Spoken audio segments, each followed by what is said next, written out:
சனாதனன்றதே ஒரு வெத்து வேட்டு அது போய் பதட்டத்தை உருவாக்கும், அதை உருவாக்கும், இது உருவாக்கும்னா அது வந்து எப்படி உருவாக்கும்? உதயநிதி ஸ்டாலினுக்கு ஒரு தலைவராக நான் வந்து உருவாக்கிட்டு இருக்கேன்றத வந்து ஏதோ ஒன்று தேவையில்லாத ஆணியை பற்றி இவங்க பேசிக்கிட்டு இருக்காங்க. அந்த பவன் கல்யாணம் வந்து பேசுகிறதும் வந்து தேவையில்லாதது. சனாதனத்தை எதிர்த்தவன் தான் அழிஞ்சு போயிடுவான். நம்ம தெலுங்கு நாயக்கர் ஸ்டாலின் கார்ட்ட சொல்லுங்கோ. சரி, அதை அவர் பேசுனதில் பாசிட்டிவாக நம்ம எடுத்துக்கிட வேண்டியதான். இதை ஆதவ் அர்ஜுன்றவர் வந்து ரொம்ப புதிது. ஒரு பறையர் ஒருத்தர் வந்து பொதுச் செயலாளராக வந்து கிடைக்கலையா? இல்லை, பறையரை விட்டுதலுங்க, தமிழ் சமூகத்திலேருந்து ஒருத்தர் இல்லையா?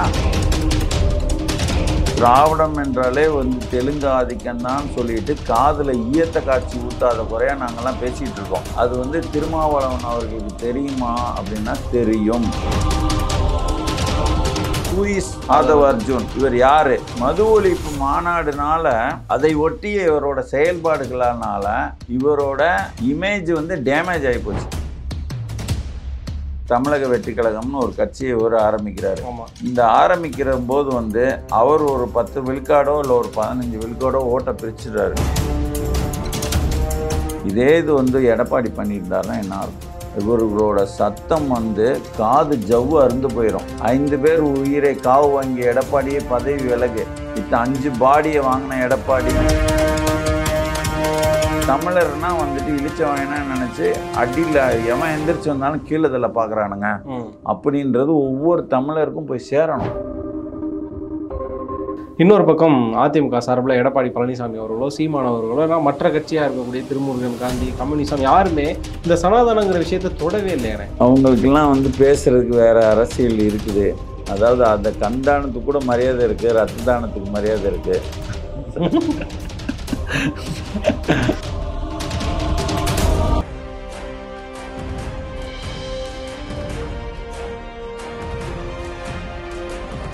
குளோப் 360 நேயர்கள் வணக்கம். இந்த சிறப்பு நேர்காணலில் நம்முடன் இணைந்திருக்கிறார் தமிழர் முன்னேற்ற கழகத்தின் பொதுச் செயலாளர் திரு அதியமான் கந்தசாமி அவர்கள். வணக்கம். வணக்கம். எப்படி இருக்கீங்க? நல்லா இருக்கு. வெகு நாள் கழித்து ஒரு நேர்காணல். ஆமாம். அதுவும் குறிப்பாக இது ரொம்ப முக்கியமான ஒரு விஷயம். அதுவும் உங்ககிட்ட கேட்டால் கரெக்டாக இருக்குன்னு நினைக்கிறேன். என்ன அப்படின்னா, தமிழர்கள் விசஸ் சனாதனம் அப்படிங்கிற ஒரு விஷயம் இது வந்து காலமாக இருக்குது. இப்போ அது பார்த்தீங்க அப்படின்னா தமிழகம் விசஸ் ஆந்திராவாக மாறி இருக்குது. ஒரு பக்கம் பவன் கல்யாண் ஆந்திராவில் வந்து இந்த சனாதனம் அப்படிங்கிற ஒரு விஷயத்தை எடுத்து முற்றிலுமாக தமிழகத்தை எதிர்த்து பேசுகிறதா ஒரு விஷயங்கள் கருதப்படுது. அதாவது ஒரு கூட்டத்தில் கூட பார்த்தீங்கன்னா இங்கே தமிழர்கள் இருக்கீங்களான்னு சொல்லி கேட்டு தமிழில் அவர் பேசுகிற ஒரு விதமும், இங்கே தமிழகத்தோட ஆளும் கட்சியில் இருக்கக்கூடிய நம்ம முதல்வர் அவர்களோட மகனான உதயநிதி ஸ்டாலின் அவர்களையும் எதிர்த்து பேசுகிற ஒரு விஷயம் இரு மாநிலங்களுக்கான ஒரு பிரச்சனையை மறுபடியும் தூண்டுமா அப்படிங்கிற ஒரு பதட்டம் நிலவுதுங்களா? இதை எப்படி பார்க்குறீங்க நீங்கள்? இதெல்லாம் ஒரு பதட்டமே கிடையாது. ஏன்னா ஒரே ஒரு ஒரு பொய்யான ஒரு பிம்பத்துக்கு பின்னாடியெல்லாம் பதட்டம் வராது. இதில் யார் பொய்யான பிம்பம்? அந்த சனாதனன்றதே ஒரு வெத்து வேட்டு. சரி, சிவகாசியிலேருந்து பட்டாசு நிறைய வந்தாலும் சிலது வந்து வெத்து வேட்டாக போயிடும். நமத்து போன பட்டாசு சரியா, அது வந்து வெடிக்கவும் செய்யாது, ஒன்றும் புஸ்வானம் மாதிரி கூட ஆகாது. சரி, வெடிக்காது. அது போய் பதட்டத்தை உருவாக்கும், அதை உருவாக்கும், இது உருவாக்கும்னா அது வந்து எப்படி உருவாக்கும்? இங்கே வந்து தமிழர்கள் இந்துக்களா அப்படின்னாலே வந்து தமிழர்கள் இந்துக்கள் இல்லை. இங்கே வந்து சைவ மதம், வைணவம், சரிங்களா? அதை வந்து ஒரு 6 மதமாக மாற்றினாங்க அப்படின்னா கூட திருப்பியும் அது 2 மதமாக தான் வந்து இருக்குது. அப்படி இருக்கும்போது ஒரு சனாதானம்ன்ற ஒரு கருத்து, அந்த சனாதானத்துக்கான சனாதானம், அப்புறமா வந்து மனு தர்மம், இந்த மாதிரி விஷயங்கள்லாம் வந்து எங்கே முன்னெடுக்கப்பட்டது, யார் அதை பற்றி தூக்கி நிறுத்திக்கிட்டு இருக்காங்க அப்படின்னா வடநாட்டில் தான். இப்போ சனாதானத்தை நம்ம வந்து கொசு டெங்கு இதெல்லாம் ஒழிக்கிறது போல் நம்ம வந்து ஒழிச்சிடணும் அப்படின்னு சொல்லிட்டு உதயநிதி ஸ்டாலின் வந்து பேசினதை ஒட்டி இங்கே பக்கத்தில் யாராவது வந்து எதிர்ப்பு தெரிவித்தாங்களான்னா அது வந்து இல்லை. அதை வந்து மிகப்பெரிய அளவில் வந்து பேசு பொருளாக மாற்றினதே வந்து வட இந்தியாவிலேருந்து தான். அப்போ அந்த வட இந்தியாவுக்கு சொந்தமானது அந்த சனாதன கருத்துக்கள் நமக்கு சைவ சமயத்திலேயே வந்து அதாவது வந்து அறநெறி கருத்துக்கள் ஏகப்பட்டது இருக்குது. என்ன இப்போ ஏக அநேகன் அப்படின்னு சொல்லிட்டு ஈஸ்வரனை வந்து உலகத்துக்கே வந்து ஒரு கடவுளாகவும் அவன் எங்கும் நிறைந்திருப்பவன். அப்போ எல்லாருக்கும் ஒரு ஒரு ஈஸ்வரன் வந்து பார்த்திங்கன்னா ஒரு சாதாரண அவரை பறையர்னு கூட சொல்லுவாங்க. ஆமாம், சரிங்களா. அவர் உடுக்கை அடிச்சுக்கிட்டு இருப்பார், மாட்டு தோலை போட்டிருப்பார். இப்படி வந்து அவரோட எல்லா இடத்துலையும் பார்த்திங்கன்னா வந்து இங்கே மதுரையில் வந்து பிட்டுக்கு மண் எடுத்து அந்த மாதிரி பிட்டுக்கு மண் சுமந்தவர் அப்படின்னு சொல்லிட்டு எல்லாமே ஒரு எளிமையான தோற்றத்தில் தான் வருவார். இங்கே போய் பார்த்தேன், இங்கே கண்ணப்பனார் இதை பார்த்தீங்கன்னா வந்து கறி சாப்பிடுவார். என்ன அப்போது அந்த ஈஸ்வரனை தான் வந்து தூக்கி கொண்டாடுற அவர்களுக்கான முக்கியத்துவம் கொண்ட ஒரு மாநிலமாக வந்து தமிழ்நாடு இருக்குது. நிறைய சிவாலயங்களோட வந்து இன்றைக்கி பெரிய பெரிய ஆலயங்கள்லாம் எது சிவாலயங்கள். ஆமாம், தஞ்சை பிரகதீஸ்வரர் கோயிலாகட்டும், இன்னும் வந்து இந்த நம்ம திருவான்மையூரில் இருக்க மருந்தீஸ்வரர், பாடியில் இருக்கிற திருவிழிதாயம், திருவேற்காட்டில் இருக்கிற ஈஸ்வரன், இப்படி ஏகப்பட்ட ஈஸ்வரன் கோயில்கள் வந்துட்டு நம்ம வந்து அதுவும் அது சார்ந்த சைவ மடங்கள், ஆதீனங்கள், இப்படி எல்லாமே வந்து அந்த சைவத்தை பின்பற்றினதாக இருக்கும். சரி, பழங்காலத்தில் வந்து நீங்கள் பழங்காலத்தில் இல்லை, இப்போ ஒரு 30 ஆண்டுகளுக்கு முன்னாடி உள்ள பத்திரங்கள்லாம் எடுத்து பார்த்தீங்கன்னா இந்து மதம்னு இருக்காது, சைவ மதம், பயிர் ஜீவனம், ஏதாவது வந்துட்டு குலம்னா இந்த குலம் பேர் போட்டு அப்படி இருக்கும். அப்படிப்பட்ட இருக்கிற இடத்துல இங்கே வந்து ஒருத்தர் தேவையில்லாமல் இங்கே திருமாவளவன் வந்து அதை பற்றி அதிகமாக பேசுவார், சனாதன எதிர்ப்பு ஒழிப்புன்னு. சரிங்களா. அதுக்கு வந்து வால் பிடிக்கிற மாதிரி வந்துட்டு நம்ம இவர் வந்து உதயநிதி பேசுகிறாருன்னு வச்சுங்க. இது ரெண்டுமே நமக்கு இங்கே தேவையில்லாத ஒரு விஷயம். உதயநிதி ஸ்டாலினுக்கு இந்திய அளவில் வந்து நான் வந்து ஒரு ஸ்டாலினோட பையன், ஒரு தலைவராக நான் வந்து உருவாக்கிட்டு இருக்கேன்றத வந்து ஏதோ ஒன்று திடீர்னு வந்து சத்தமே இல்லாத இடத்துல பட்டார்னு ஒரு பானையை போட்டு கீழே தள்ளி விட்டானா கூட ஒரு சத்தம் வரும் தெரியுமா? அது மாதிரி டே வந்துட்டண்டா அப்படின்னு சொல்லிட்டு இந்தியாவுக்கு அறிவிக்கிற விதமாக வந்து ஏதாவது ஒன்று சொல்லணும்னு சொல்லிட்டு அவருக்கு ஒரு நெருக்கடி. என்ன இவருக்கு தமிழ்நாட்டில் அரசியல் பண்ணணும். யார்? நம்ம திருமாவளவனுக்கு. அவருக்கு வந்து தமிழ்நாட்டில் வந்து இங்கே 1008 பிரச்சனை இருக்குது. அங்கே வந்து குடிநீர் தொட்டியில் மழை தள்ளி போடுறான், இன்னும் தீண்டாமை பிரச்சனை இருக்குது, பறையர்கள் 14 விழுக்காடு இருந்தும் அவர்கள் வந்து பொருளாதார ரீதியாக முன்னேறாமல் இருக்கிறாங்க. பல்வேறு பிரச்சனைகளை சந்தித்த வண்ணமாக தான் இருக்கிறாங்க. இன்றைக்கும் வந்துட்டு ஒரு அருந்ததியர்கள் கூட வந்து வேலைவாய்ப்பு உறுதி செய்யப்படுது, ஆனால் பறையர்களுக்கு உறுதி செய்யப்படலை. இப்படி பல்வேறு பிரச்சனைகள் இருக்குது. அவர் வந்து இதெல்லாம் விட்டுட்டு இவரும் வந்து என்ன நினைக்கிறாருன்னா இந்திய அளவில் நம்மளும் ஒரு தலைவர் மாதிரி வெளியில் காட்டிக்கணும் அப்படின்னு சொல்லிட்டு இவர் வந்து தடார்னு ஒரு பானையை போட்டு உடைச்சா சத்தம் கேட்டு எல்லோரும் திரும்பி பார்க்குறாங்களா பார்ப்போம் அப்படின்ற மாதிரி வந்து இந்த சனாதானத்தை இவரும் வந்து எதிர்த்து இந்த மண்ணுக்கு சம்மந்தம் இல்லாதது. நீங்கள் பேசுகிறது தமிழ்நாட்டில் அரசியல். சரி, நீங்கள் வந்து இங்கே 4 சட்டமன்ற உறுப்பினர்கள் இருக்குன்னா 8 உறுப்பினர் ஆகுறதுக்கு சனாதானம் பயன்படுமா? பயன்படாது. என்ன அப்போது ஒரு தேவையில்லாத ஆணியை பற்றி இவங்க பேசிக்கிட்டு இருக்காங்க. அந்த பவன் கல்யாண் வந்து பேசுகிறதும் வந்து தேவையில்லாதது. நீ என்ன பண்ணணும், அங்கே நீ அரசியல் பண்ணுற இல்லை, தமிழர்கள் யாராவது இருக்கீங்களா அப்படின்னா அவரும் வந்து திடீர்னு ஒரு பானையை போட்டு உடைச்சு இந்தியாவை திரும்பி பார்க்க வைக்கிறாரு. டேய் அங்கே பாரு, உனக்கு நான் சோட்டா பீன், நான் இங்கே இருக்கிறேன், நான் பக்கத்தில் இருக்கிறேன், நானே அவனை பார்த்துக்கிறேன், டேக்கிள் பண்ணிக்கிறேன் இவனுங்கள, நீ வந்து அங்கே ஓய்வெடு. சரி, யார்? மோடி அவர்களுக்கு. ஆமாம், நாம உங்களுக்காக நான் இந்த இவனுங்களை நான் பார்த்துக்கிறேன் அப்படின்ற மாதிரி தான் இது வந்து சில்லித்தனமாக இருக்குது. இப்போ நான் இந்த பிரச்சனை போயிட்டு இருக்கு. நீங்கள் சொன்னீங்கல்ல இந்த பவன் கல்யாண் கேட்டார் இங்கே யாரா தமிழர்கள் இருக்கீங்களா அப்படிங்கிற ஒரு விஷயத்த நம்ம பார்த்ததுக்கப்புறமா தொடர்ந்து வேற மாநிலங்களோட தமிழகத்துக்கு பிரச்சனைகள் வரும்போது இங்கே இருக்கவங்களாம் அமைதியாக இருக்காங்களா அரசியல்வாதிகள்லாம்? இல்லை இல்லை, அவர் பேசலை. இங்கே யாரா தமிழர்கள் இருக்கீங்கன்னா, இங்கே யாராவது தமிழர் இருக்கீங்கன்னா கேளுங்க அப்படின்னு மரியாதை தான் பேசுகிறாரு.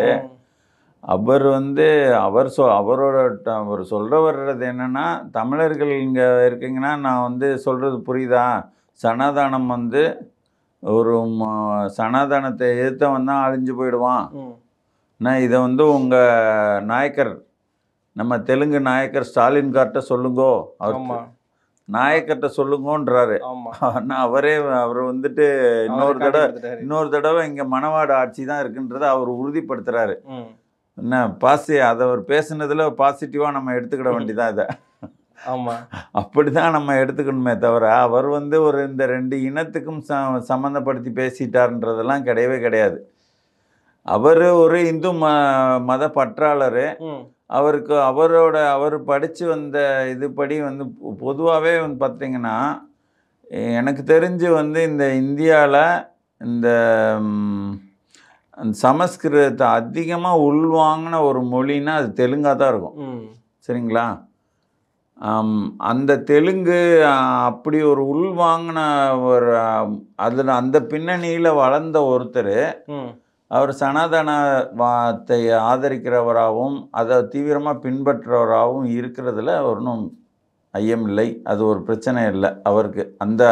அப்படி தான் நம்ம பார்க்கணும். அதை வந்து அவரோட விருப்பம், அவரோட பாணி அப்படின்னு நினச்சிக்கிட வேண்டியதான். இப்போ நான் தமிழகத்தில் இருக்கக்கூடிய ஊடகத்திலையோ இல்லைனா மற்ற கருத்துக்கள் சொல்லக்கூடியவங்களோ வந்து தமிழக அரசு, ஆளும் அரசு எதிர்த்து பேசினா கைது செய்கிற விஷயங்களோ இல்லைனா வந்து கண்டனம் கொடுக்குற விஷயங்களோ நம்ம பார்த்துருப்போம். ஆனால் இது மாதிரியான நேரடி கருத்துக்கள் வரும்போது இந்த ஒற்றை வார்த்தையில் பதில் சொல்கிறாங்களே, வெயிட் அண்ட் சி, பொறுத்திருந்து பாருங்கள், நாங்கள் வந்து நல்ல ஒரு பதிலடி கொடுப்போம், இது மாதிரியான பேச்சுக்கள்லாம் பார்க்கும்போது ஒரு தமிழர்களால் இதை பற்றி வந்து நீங்கள் இந்த மாதிரி பவன் கல்யாண் சொல்லிட்டாரே அப்படின்னு சொல்லிட்டு நம்ம உதயநிதி ஸ்டாலின்கிட்ட கேட்குறாங்க. அவர் வந்து வெயிட் அண்ட் சி அப்படிங்கிற ஒரு வார்த்தையை அப்படின்னு சொல்லிட்டு போகிறார். இதுக்கு நான் என்ன சொல்லுவேன்னு கேட்டிங்கன்னா, அந்த நேரம் அவருக்கு பதில் சொல்ல தெரியல.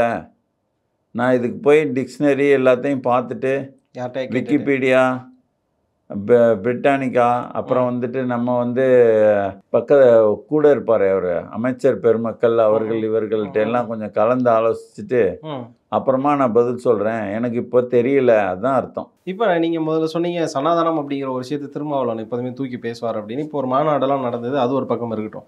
இப்போ அந்த கட்சியோட ஒரு அறிவு சார்ந்த விஷயங்களை பேசுகிறவரா ஆதவ அர்ஜுனை எல்லாருமே சொல்லிட்டு இருக்காங்க. ஆனால் அந்த ஆதவ அர்ஜுனை இதுவரையும் சனாதனங்கிற ஒரு விஷயத்த யார்கிட்டையுமே எடுத்து பேசினதே இல்லையா? இப்போ அவருக்கு தெரியுது இல்லை, நமக்கு இதுதான் வேணும், நம்மளோட அரசியலுங்கிறது சனாதனம் கிடையாதுங்கிறது அவருக்கு தெரிஞ்சிருக்குல்ல. அப்படின்னு நான் பார்க்கல. ஏன்னா ஒரு ஆதவ் அர்ஜுன்றவர் வந்து ரொம்ப புதிது. ஒரு மார்ட்டின் லாட்ரி அவரோட மருமகன். சரிங்களா? அவர் வந்து ஆதவ் அர்ஜுன் ரெட்டிக்காரு. சரியா?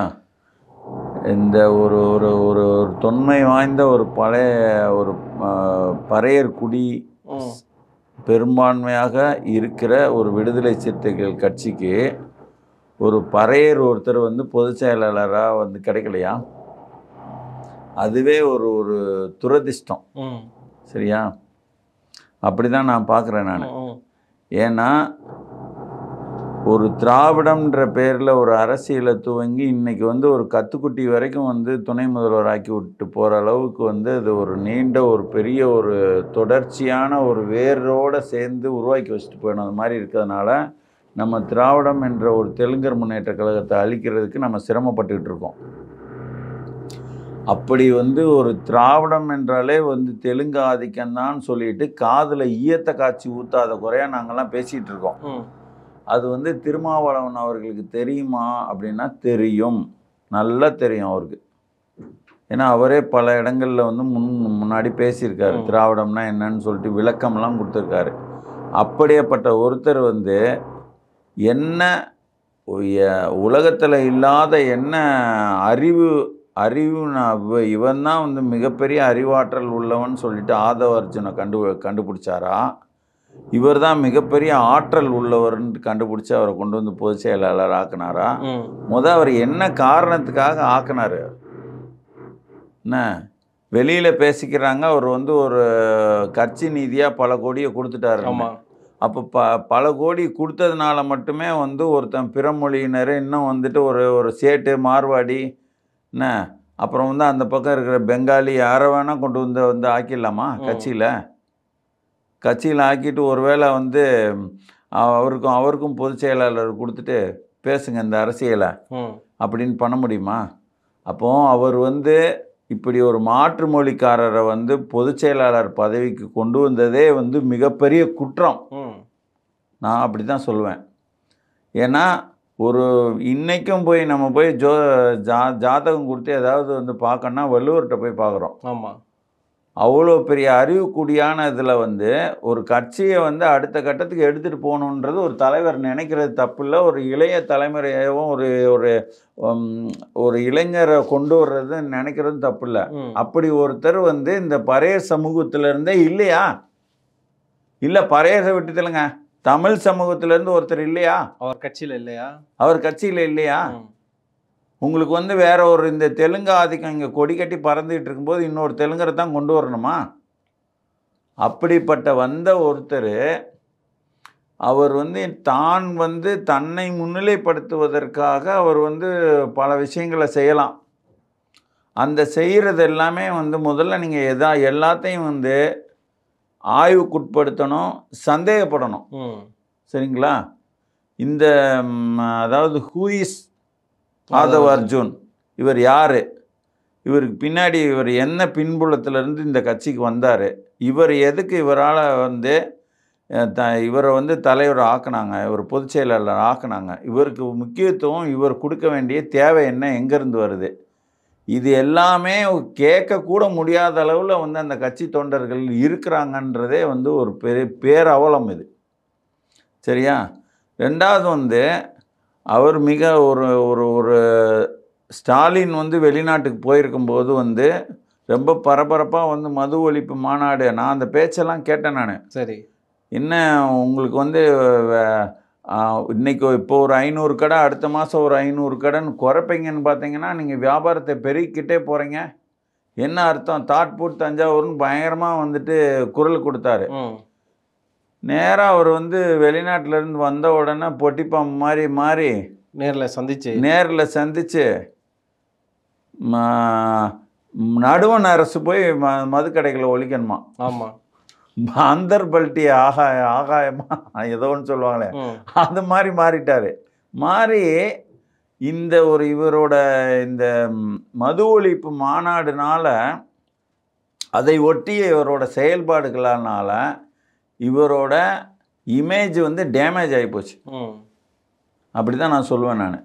ஏன்னா வெறுமனே வந்து அந்த பாத்திரத்தை வந்து சும்மானா வச்சுருக்கலாம், தகர டப்பாவை தட்டாமல்.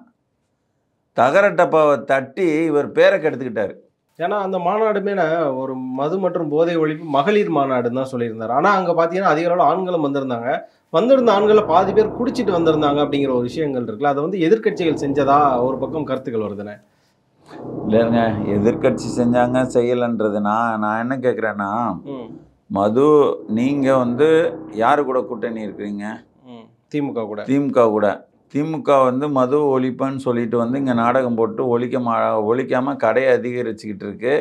வியாபாரம் குறைஞ்சிட்டா அவனுங்களுக்கு தண்டனை கொடுத்து துரத்தி விட்டுக்கிட்டு இருக்குது. சரி, என்ன அந்த அதிகாரிகள்லாம் எதுக்கு மதுவை மதுக்கு அதாவது வந்து குடிகாரன்னு சொல்லாதீங்க நீங்கள், ஒரு அமைச்சர் என்ன மது பிரியர்கள்னு சொல்லுங்க. இப்படி எல்லா கேவலமும் நடந்துருச்சு. இப்போ அந்த மாதிரி நேரத்துல எல்லாம் இவரை மது பிரியர்கள்னு சொல்லாத, இவரை குடிகாரன்னு சொல்லாதீங்க, மது பிரியர்கள்னு சொல்லும்போது அதுக்கு ஏதாவது திருமாவளவன் எதிர்த்து ஏதாவது பேசினாரா? இல்லை. ஏன்டா இப்படி கெடுக்குறீங்க, நாட்டை குடிச்சோராக்குறீங்க, மது பிரியர்கள் என்னன்னு ஏதாவது ஒரு கேள்வி கேட்டாரா? எதுவும் கேட்கல.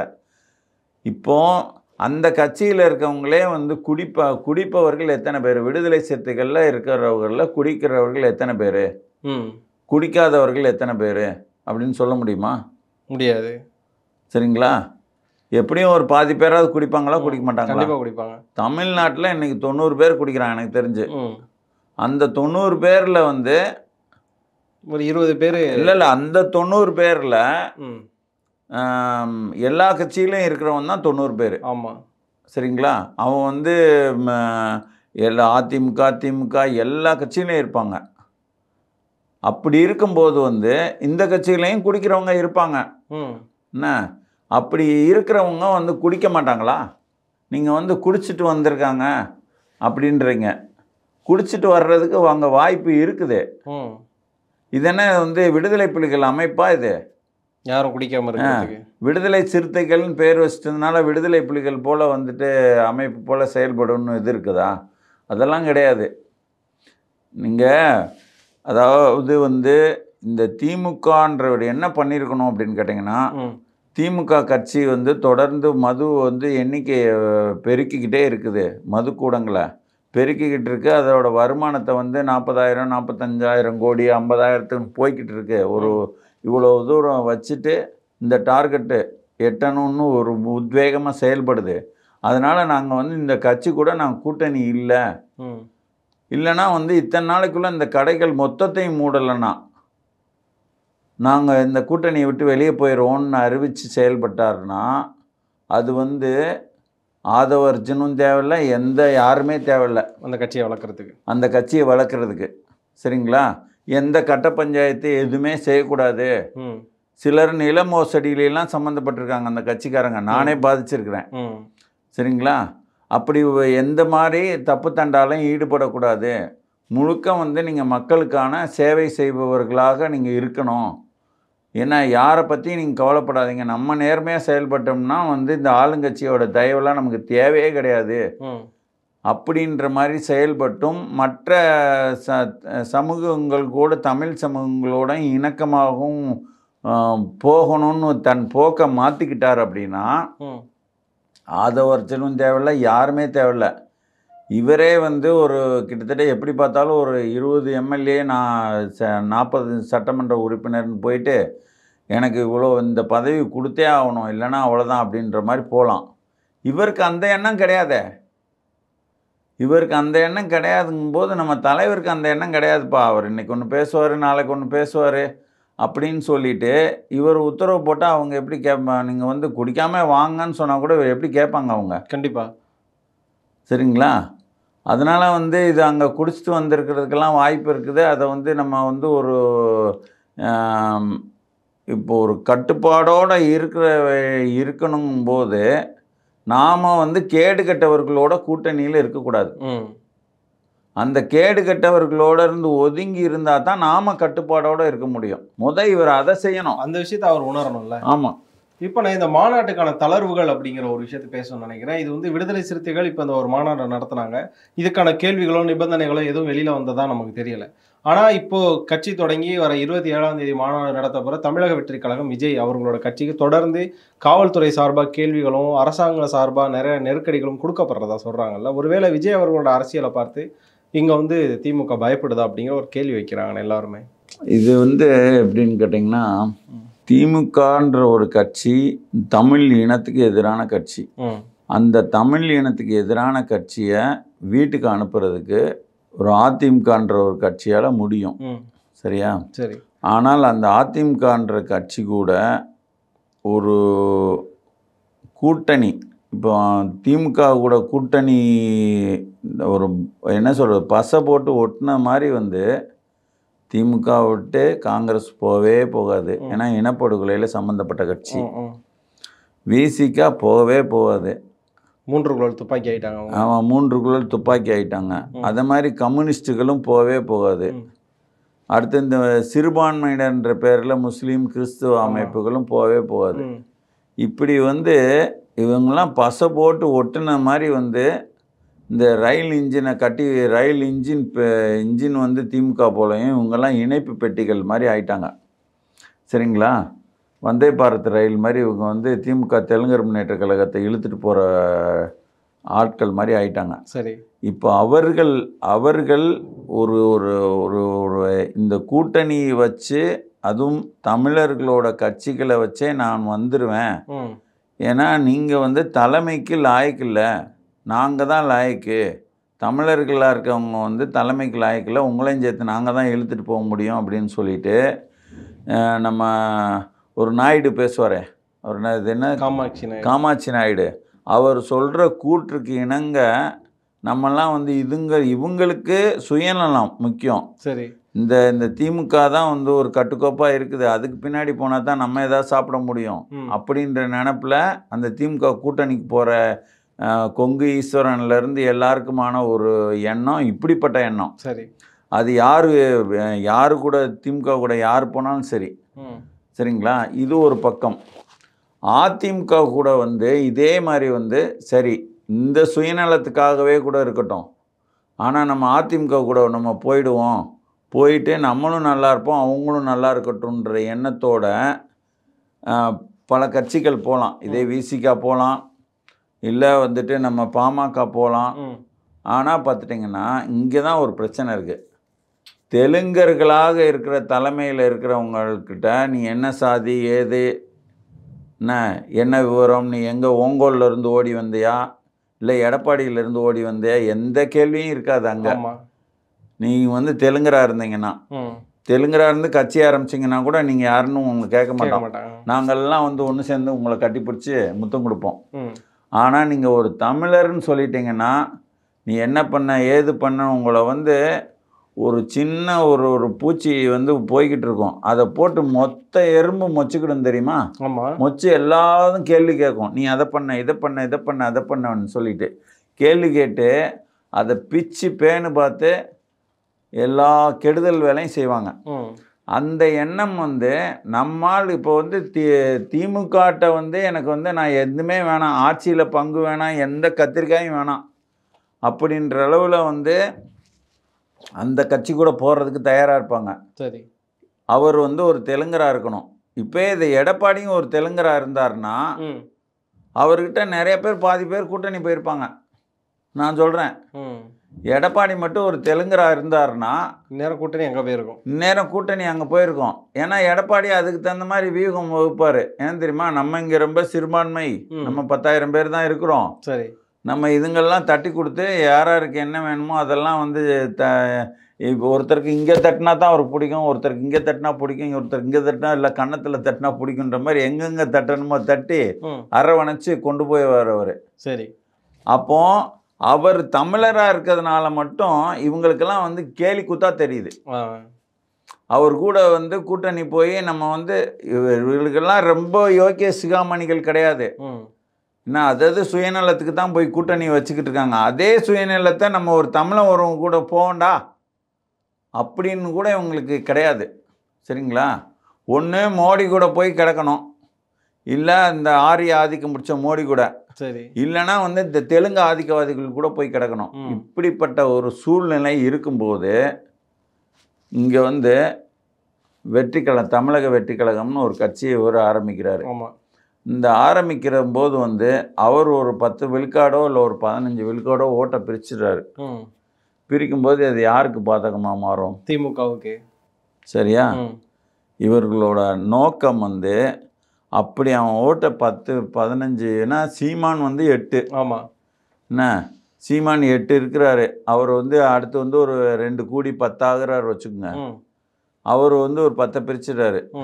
இவர் வந்து ஒரு 15 பிரிச்சுட்டு போயிடுறாரு. 25 பிரிஞ்சிருச்சு.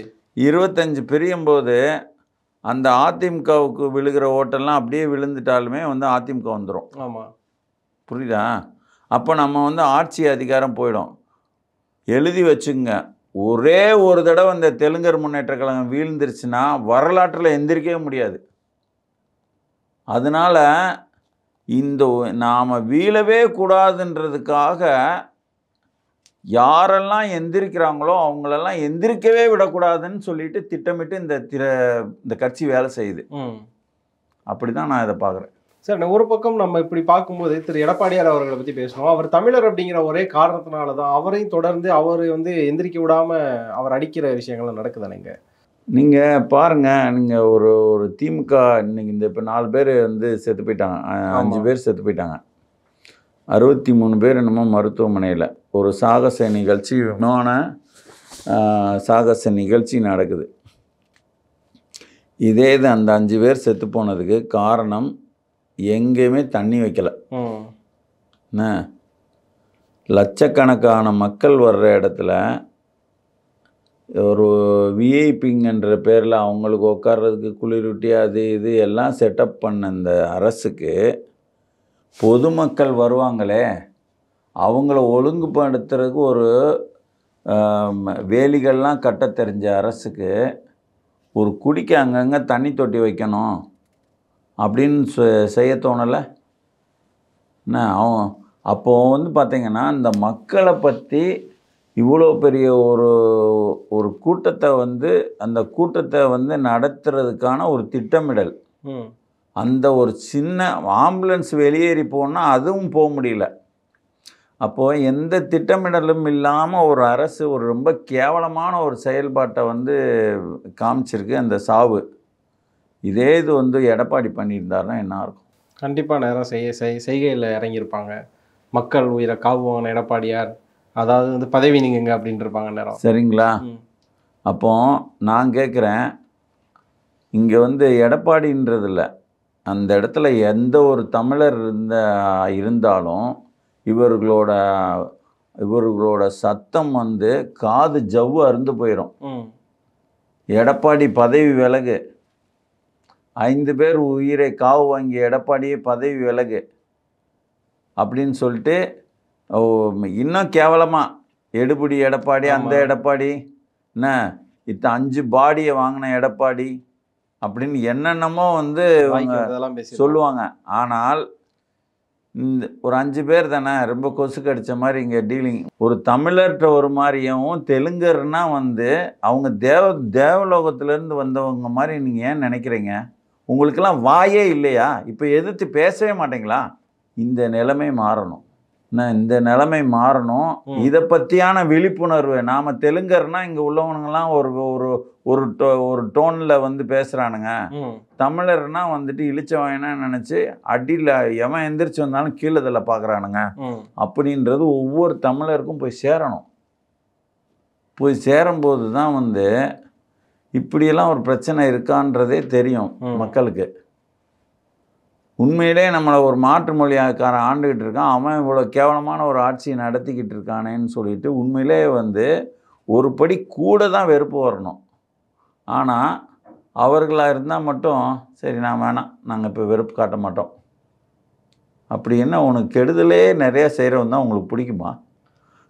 ஒரு வேளை வந்து பழகிடுச்சு போலானே, அதாவது நல்லடா கொடுமை அது. அதுதான் மக்கள் மட்டும் இல்லைங்க, மக்களை விழிப்புணர்வு ஏற்படுத்தி அவங்க ஒரு அரசியலை கட்டமைக்க வேண்டியது தலைவர்கள் பொறுப்பு. புரியுதுங்களா? மக்கள் வந்து இப்போ ஒரு முட்டாளாகவே ஒரு 1,00,000 பேரில் ஒரு 10 கோடி பேர் வந்து 10 கோடி பேரில் வந்து 9 கோடி பேர் முட்டாளாகவே இருக்கிறாங்க, விழிப்புணர்வே இல்லாமல் இருக்கிறாங்க. இந்த மழை பெய்யறதே வந்துட்டு நம்ம போய் ஒரு வேப்ப மரத்தை கும்பிட்டா மட்டும்தான் மழை பெய்யும் அப்படின்னு நினச்சிக்கிட்டு இருக்காங்கன்னே வச்சுங்க. மழை எதனால் பெய்யுதுன்னே தெரியாமல் அது அளவுக்கு இன்னும் ஒரு 500 வருஷத்துக்கு முன்னாடி மக்கள் இருந்த மாதிரியே வந்துட்டு இருந்துட்டா எப்படி இருக்குமோ அதே மாதிரி வந்து இந்த நாட்டை வந்து இந்த நாட்டுக்கு சம்மந்தம் இல்லாத ஒரு ஓங்கோல் கூட்டம் வந்து ஆண்டுக்கிட்டு, தத்தி கூட்டம் ஆண்டுக்கிட்டு, ஒரு 5,000 ரூபாய் கணக்கு தெரியாத, இன்னும் எதுவுமே தெரியாத, எழுதி வச்சது கூட ஒழுங்காக படிக்க தெரியாத ஆண்டுக்கிட்டு இவ்வளோ ஒரு 5 பேர் ஒரு தண்ணி வைக்கணும், இந்த வெயிலில் வந்து மக்கள் நிற்பாங்க, ஒரு தண்ணி வைக்கணும்னு கூட தெரியாதவன் மேலே வந்து என்ன அது வருதுன்னா அது இந்த ஆட்சியாளர்கள் மேலே குறை சொல்லாமல் எப்படி இந்த வேப்ப மரத்தை கும்பிட்டோம் நமக்கு தண்ணி மழை வரலன்னு சொல்லிட்டு அந்த வேப்ப மரத்தை கோவிச்சுக்கிற மாதிரி வெப்பம் இங்கே வந்து வெப்பம் அதிகமாயிடுச்சு செத்து போயிட்டாங்கன்னு சொல்லிட்டு கதை எழுதிக்கிட்டு இருக்கானுங்களே பத்திரிகையில். பார்த்தேன். என்ன கொடுமைங்க அது. இப்போ நான் என்னோட கேள்வி திரும்பவும் இந்த சனாதனத்தை கடைசியாக ஒரு விஷயத்தை கேட்கணும்னு நினைக்கிறேன். என்ன அப்படின்னா, நம்ம தொடர்ந்ததுலேருந்து பார்த்துருப்போம், நீங்கள் சொன்ன மாதிரி விடுதலை சிறுத்தைகளும் இன்னொரு பக்கம் உதயநிதி அவர்கள் தான் அந்த சனாதன பிரச்சனையை தூக்கி பிடிக்கிறாங்க அப்படின்னு ஒரு பக்கம் பார்த்தாலுமே, இன்னொரு பக்கம் அதிமுக சார்பில் எடப்பாடி பழனிசாமி அவர்களோ சீமான் அவர்களோ மற்ற கட்சியாக இருக்கக்கூடிய திருமுருகன் காந்தி, கம்யூனிசம் யாருமே இந்த சனாதனங்கிற விஷயத்தை தொடவே இல்லையானே. ஸோ இவங்க தொடுறதுக்கும் இவங்கெல்லாம் தொடாததுக்குமான காரணம் என்னவா இருக்கும்? அவங்களுக்கெல்லாம் வந்து பேசுறதுக்கு வேற அரசியல் இருக்குது.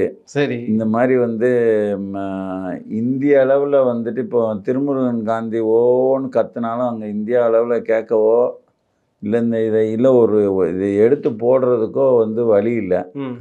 என்ன இப்போ நம்ம வந்து கத்துனாலும் வந்துட்டு நான் இங்கே பேசுகிறேன், இங்கே பேசுகிறத வந்து நீங்கள் வந்து பதிவு பண்ணி நீங்கள் வந்து அதை வந்து அப்லோட் பண்ணுவோம். ஆமாம், யூடியூப்பில் அப்லோட் பண்ணால் மட்டும்தான் அது போய் வெளியே போய் சேரும். என் பேச்சை மட்டும் கேட்டு நீங்கள் தலையாட்டிக்கிட்டு சரிங்க நான் போயிட்டு வாங்கினேன்ட்டீங்கன்னா என்ன ஆகுது? அது மாதிரி வந்து அதான் திருமுருகன் காந்தி மற்றவங்க பேசுகிறதெல்லாம் அந்த மாதிரி. சரிங்களா? இவர் வந்து எம்பியாக இருக்கிறதுனால அவர் அங்கேயும் போய் பேசிட்டு வருவார். பேசிட்டு வந்தோடனே நமக்கு எதிராக ஒருத்தர் பேசிட்டாருன்னு சொல்லிட்டு அங்கே இருந்தெல்லாம் கூக்குரல் போடுங்க. அதே மாதிரி வந்து இங்கே ஒரு கட்சி தலைவரோட பையன் துணை முதல்வர், அவர் பேசிட்டாலும் இந்த நாட்டுக்கே ஒவ்வாத கருத்தை ஒருத்தர் பேசிட்டாரு. அப்படிப்பட்டவங்க கூட இந்த காங்கிரஸ் கூட்டணி வச்சிருக்கு பார்த்தீங்களா, உருப்படாத கட்சி. இந்த காங்கிரஸ் கூட மட்டும் இந்த திமுக கூட்டணி இல்லைன்னா இந்த பேச்சு இந்திய அளவில் கூட போகாது. அது ஒரு கிராமத்தில் கிடக்கிற மாதிரி கிடந்துரும். ஒரு மத்தியத்தில் இருக்க, அதாவது ஒரு எதிர்கட்சி அளவில் ஒரு அந்தஸ்தில் இருக்கிற காங்கிரஸை வந்து அழிக்கணும், ஒழிக்கணும். ஒழிக்கிறதுக்கு எந்தெந்த கருத்துக்கள்லாம் வந்து சேர்ந்து இப்போ சனாதனத்தை வந்து உண்மையிலே வந்து ராகுல் காந்தி எதிர்க்கிறாருன்னா, எப்பா நான் எதிர்க்கலப்பா என்ன விடுங்கப்பா அப்படின்றாரு. சரி. ஆனால் வந்து அப்படிப்பட்ட ஒரு தர்ம சங்கடத்துக்கு ராகுல் காந்தியை தள்ளி விட்டுருவாங்க. ஆனால் வந்து ராகுல் காந்தி பேச மாட்டார். ஆனால் ராகுல் காந்தி கூட கூட்டணி வச்சுருக்கேன் பேசிட்டான் பார்த்தியா. ஆமாம். அப்போ ராகுல் காந்திக்கு இதில் சம்மந்தம் இல்லாமல் பேசுகிறான். ராகுல் காந்தி வந்தான்னா அந்த நாட்டுக்கே நாசம் அப்படின்னு சொல்லிட்டு எதிர்கட்சியாக வளர்ந்து நாட்டை ஆண்டு இருந்தாலும் திருப்பியும் எதிர்கட்சியாகவும் திருப்பியும் ஆளுங்கட்சியாகவும் வரக்கூடிய அளவில் போய்கிட்டு இருக்கிற காங்கிரஸை ஒழிக்கிறதுக்கு யாராவது ஒருத்தர் எங்கே சின்னதாக சத்தம் போட்டால் கூட அதை பெருசாக்கணும். இவர்களோட என்ன தெரியுமா, நம்ம ஒரு சின்னதாக சத்தம் போட்டால் கூட இந்த கருத்து வந்து பெரிய இடத்துக்கு பெருசு, அந்த கருத்தை வச்சு நாம் இந்தியா முழுக்க பேசப்படுவோம். சரி சரி, இந்தியா முழுக்க பேசப்படுற ஒரு தலைவராக நம்ம மாறுறோம் அப்படின்னு இவங்களே புலங்காயுதம் அடிச்சுக்கிடுவாங்க. இதை தவிர ஒரு மண்ணாங்கட்டியும் கிடையாது இதில். இப்போ தமிழர்களாகிய நம்ம வந்து இந்த சனாதன பிரச்சனை எப்படி பார்க்கணும்? அதை வந்து காலில் போட்டு இந்த ஒரு குப்பையை மிதிச்சுட்டு போகிற மாதிரி போயிட்டே இருக்கணும். என்ன யாரோ சனாதனமாகுது கண்தானமாகுது போனா அப்படின்னு சொல்லிட்டு அது ஏதோ ஒரு வந்து, அதாவது அந்த கண்தானத்துக்கு கூட மரியாதை இருக்குது, ரத்த தானத்துக்கு மரியாதை இருக்குது. என்ன சனாதனன்றது வந்து அது மரியாதைக்குள்ளதாக மற்றவர்களுக்கு அவர்களுக்கு இருந்தாலும் என்ன, இப்போ பார்த்துட்டிங்கன்னா ஒரு இப்போ நம்ம தமிழில் வந்து நம்ம ஒன்று பேசுவோம். என்ன நம்ம ஒன்று பேசுகிறது மலையாளத்தில் வந்து கெட்ட வார்த்தையாக தெரியும். ஆமாம். என்னடா என்ன இப்படி பேசிட்டேன்னு. நம்ம வந்து நம்ம மொழியை பேசுவோம், ஆனால் அவனுக்கு வந்து கெட்ட வார்த்தையாக தெரியும். ஆமாம். இதே மாதிரி வந்து வேறு ஹிந்தியில் கூட தமிழில் ஒரு சிலது இருக்குது, அங்கே கெட்ட வார்த்தையாக இருக்கும். அப்போது நமக்கானதை மட்டும் நம்ம பேசிட்டு போவோம். அவனுக்கு வந்து அதை வந்து நம்ம அங்கே போய் பேசும்போது அங்கே அவனை பார்த்து பேசும்போது நம்ம அவங்க கூட பேசுவோமா? பேச மாட்டோம். அவங்க கூட பேசுனா எதில் பேசுவோம்? ஹிந்தியில் பேசுவோம், அவனோட மொழியில் பேசுவோம். அவனோட மொழியில் பேசுவோம். அப்போ அவனுக்கு அவனோட மொழியில் பேசணும், சரிங்களா? ஆனால் அங்கேயும் போயிட்டு நான் இதைத்தான் வந்து எங்கள் ஊரில் வந்து நாங்கள் இதை மதிக்கவே மாட்டோம்டா அப்படின்னு நீங்கள் அங்கே போய் பேசுனீங்கன்னா என்ன பண்ணுவீங்க? உங்களை பலார்னு 2000 கொடுப்பான். ஆமாம்.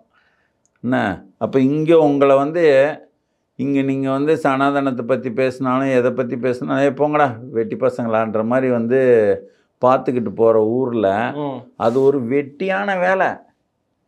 தமிழர்களுக்கு வந்து அது வீணான வேலை, அது பிரயோஜனம் இல்லாதது. ஒரு 2 பேர் பேசிக்கிறாங்கன்னா இந்திய அளவில் டே எங்களை திரும்பி பாருங்கடா, நாங்கள் ஒரு தலைவர்ரா, தலைவரோட பையன் நான் உதயநிதி அப்படின்னு பார்க்குறதுக்காக அவர் பயன்படுத்துகிறாரு. இவர் வந்து இந்திய அளவில் நானும் ஒரு தலைவர், என்ன சனாதனத்தை நான் சும்மா விட மாட்டேன் அப்படின்னு சொன்னால் இவரை 4 பேர் பேசுவாங்கன்றதுக்காக மட்டுமே வந்து இங்கே இவருக்கு 1000 பிரச்சனை இருக்கும்போது இவர் இதை பேசிக்கிறாரு. ஆக மொத்தம் இந்த 2 பேரும் வந்து இங்கே தேவையில்லாத ஒரு பிரச்சனையை பேசிக்கிட்டு இருக்காங்கன்னு தமிழர்கள் புரிஞ்சுக்கிடணும். காத்திருந்து பார்ப்போம் எவ்வளோ காலங்கள் இந்த நாடகத்தை நடத்துகிறாங்கன்னு. ரொம்ப நன்றி. நன்றி.